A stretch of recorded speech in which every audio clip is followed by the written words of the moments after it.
Good morning, viewers. You're watching Savera Morning Bulletin with me, Vidhi Joshi. UP Chief Minister Yogi Adityanath has taken serious note of the Noida techie death case and ordered a high-level investigation into the incident. Acting on Chief Minister's instruction, a three-member SIT has been formed in order to probe the matter. The United States has invited Russia's President Vladimir Putin to join US President Donald Trump's proposed War of Peace, a new initiative aimed at ending the ongoing war in Gaza. The Kremlin confirmed the development, saying it is reviewing the proposal and seeking more clarity from Washington.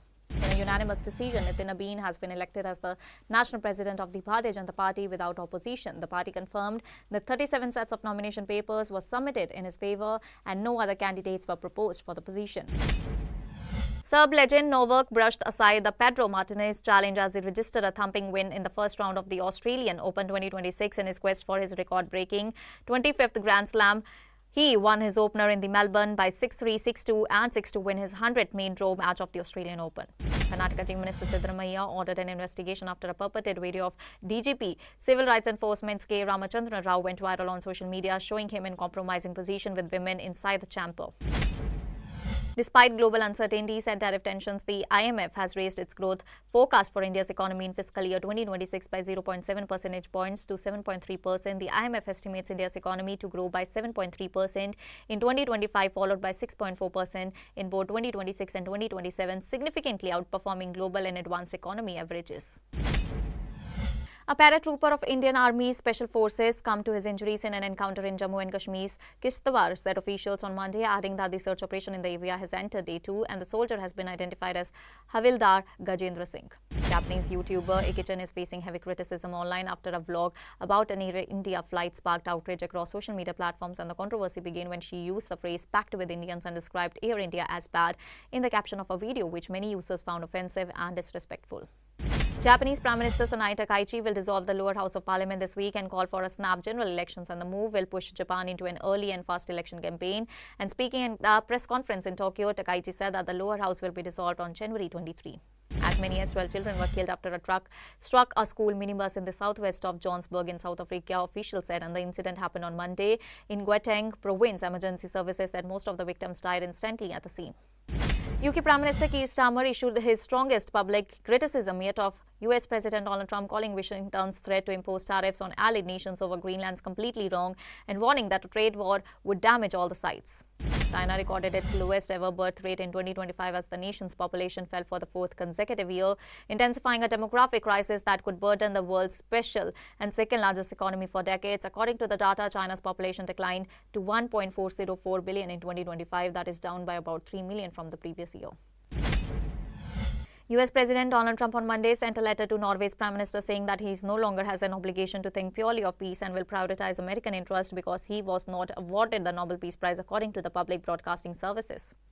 The death toll from the major fire in an old shopping mall in Pakistan's Karachi has gone up to 14 after rescue teams found 8 more bodies from the building rubble, and the fire, which broke out on Saturday night at the Gul Plaza, a wholesale and retail market which had shops in the basement, mezzanine and 3 more floors, was brought under control by Sunday night. Congress MP Rahul Gandhi on Monday accused the Bharatiya Janata Party and its ideological mentor, the Rashtriya Swayamsevak Sangh, only focus on centralization of power, while claiming that his party stands for his decentralization. The leader of opposition in Lok Sabha also alleged that the Saffron Party aims to suppress the voice of the people in the nation. UAE President Sheikh Mohammed bin Zayed Al Nahyan on Monday arrived in New Delhi for a 2-hour visit to India. Al Nahyan was received by Prime Minister Narendra Modi upon his arrival, who said that his visit illustrates the significance it attaches to a strong friendship between India and the UAE. External Affairs Minister Dr. Subramaniam Jaishankar criticized the United States and the European Union on selectively criticizing India for its position on the Russia-Ukraine war, calling it unfair and unjustified. He made the remark during delegation-level talks with Polish Deputy Prime Minister Radoslaw Sikorski. An earthquake measuring 5.7 on the Richter scale struck Leh in the Union Territory of Ladakh. According to the National Center for Seismology, the tremor was recorded at 11:51 a.m. and originated at a depth of 171 km beneath the Earth's surface. The autopsy report of 27-year-old software engineer Yuvraj Mehta, who lost his life after his car plunged into a water-filled pit in Greater Noida, confirmed that the techie died because of cardiac arrest, and his body was sent for post-mortem after several hours of search operation by the police. A major political development unfolded in the Ulhasnagar Municipal Corporation of Maharashtra as 2 corporators elected from the VBA announced their support for the Eknath Shinde-led Shiv Sena, and the development has significantly clarified the picture of power formation in municipal corporation. As part of its push towards smarter and more efficient cities, the Gujarat government is increasingly leveraging modern technology and AI in governance. After setting up an AI Center of Excellence in Gandhinagar under Chief Minister Bhupendra Patel's leadership, the state is now preparing a major pilot project for the Ahmedabad Municipal Corporation to address the persistent problem of stray cattle in urban areas.